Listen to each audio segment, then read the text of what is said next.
strategik Ibu Siti Tita Partini, SSIMM. Perkenalkan, kami dari kelompok 4 yang beranggotakan sendiri KSIV Alumni. Saya Felisa Dinar, saya Alisa Surya, saya Firuzana, saya Risa Surya, saya Siva Bajayanda. Pada kesempatan kali ini, kami akan mempresentasikan hasil analisis manajemen strategi kami yang berjudul Analisis Faktor Eksternal dan Internal pada Makroni Ngemil-in. Oke, sebelum masuk ke analisis mendalam, mari kita kenali dulu profil bisnis ini. Jadi, Ngemil-in itu adalah sebuah UMKM kuliner asal Desa Margasari, Dauban, Subang, yang berfokus pada produk cemilan terutama makaroni pedas dan aneka rasa. Juga bisnis ini yang dimiliki oleh rekan kami, Siva Fauzia, membawa karakter brand yang muda, kreatif, merakyat, serta adaptif terhadap tren. Oke, di sini ada visi dan misinya dari produk bisnis Ngemil-in. Visi dan misi usaha.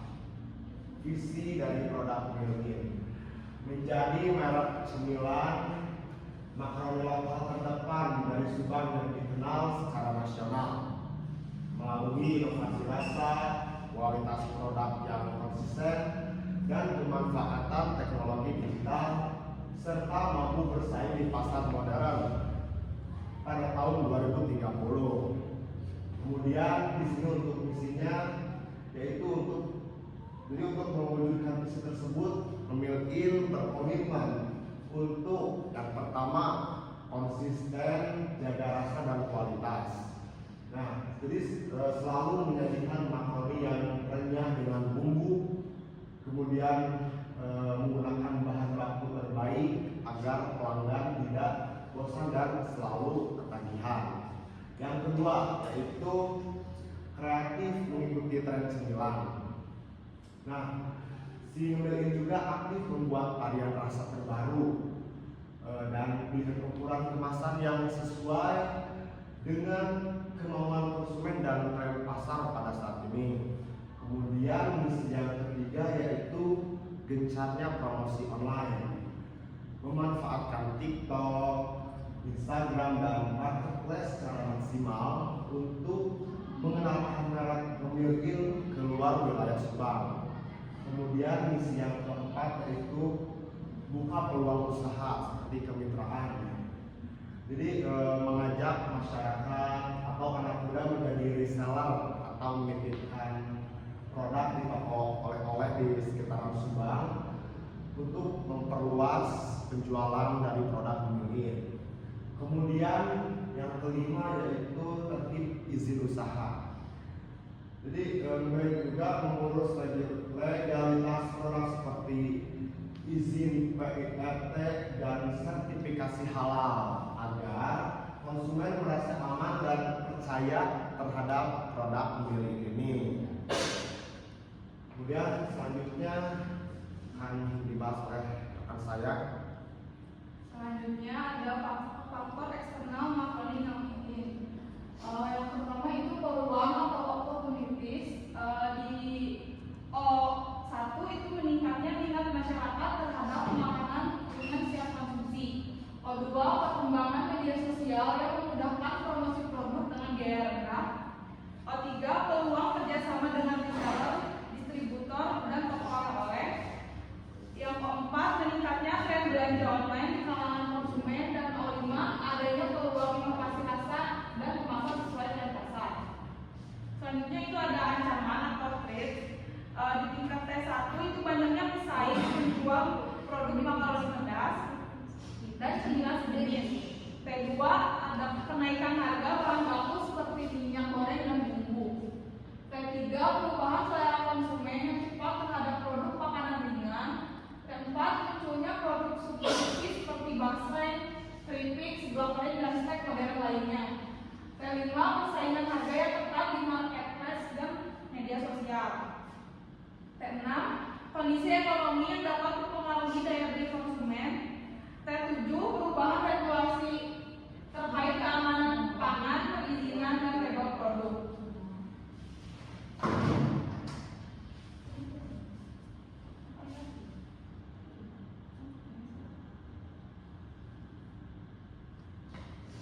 Selanjutnya ada faktor internal, strength atau kekuatan. S1-nya ada produk memiliki cita rasa khas dan beragam varian rasa. S2-nya ada harga produk terjangkau untuk berbagai kalangan konsumen. S3-nya bahan baku mudah diperoleh dan tersedia di pasaran. S4 produk memiliki daya simpan yang cukup lama. S5 kemasan praktis dan mudah dibawa. Selanjutnya ada S6 sudah memanfaatkan media sosial sebagai sarana promosi. Selanjutnya ada weakness atau kelemahan. W1 kapasitas produksi masih terbatas. W2 modal usaha untuk pengembangan bisnis masih terbatas. W3 jangkauan pemasaran yang belum luas. W4 ketergantungan pada pemasok bahan baku tertentu. W5 brand awareness masih rendah dibanding merek makanan ringan yang lebih besar. Dan selanjutnya ada W6 variasi ukuran kemasan masih terbatas. Lanjut ke tabel metrik epi, yaitu yang pertama ada kekuatan atau strength. S1 produk memiliki cita rasa khas dan beragam varian rasa. Bobotnya di 0,10, peringkat berada di 4, skor bobotnya 0,40. Lanjut S2 ada harga produk terjangkau untuk berbagai kalangan konsumen. Bobotnya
pasar memiliki akan memperluas jaringan offline ke toko oleh Subang atau kantin kampus serta menguatkan jaringan online via Shopee dan pasar bisnis dengan layanan kurir lokal. Selanjutnya adalah pengembangan produk.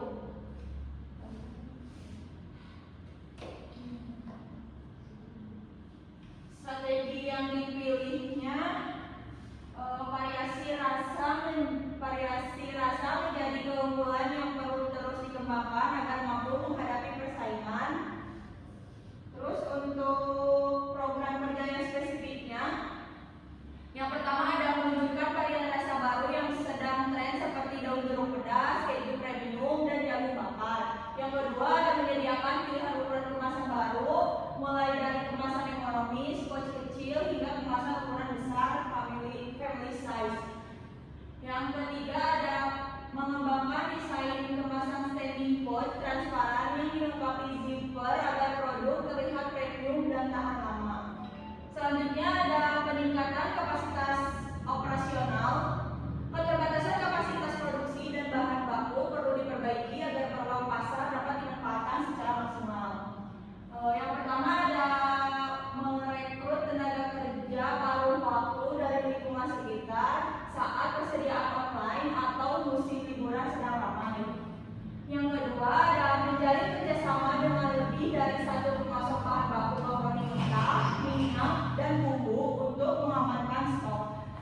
Dan yang terakhir ada menyusun SOP penanganan bumbu dari tingkat kematangan penggorengan agar kualitas rasa makaroni tetap konsisten. Oke, Ibu, mungkin cukup sekian presentasi kita hasil analisis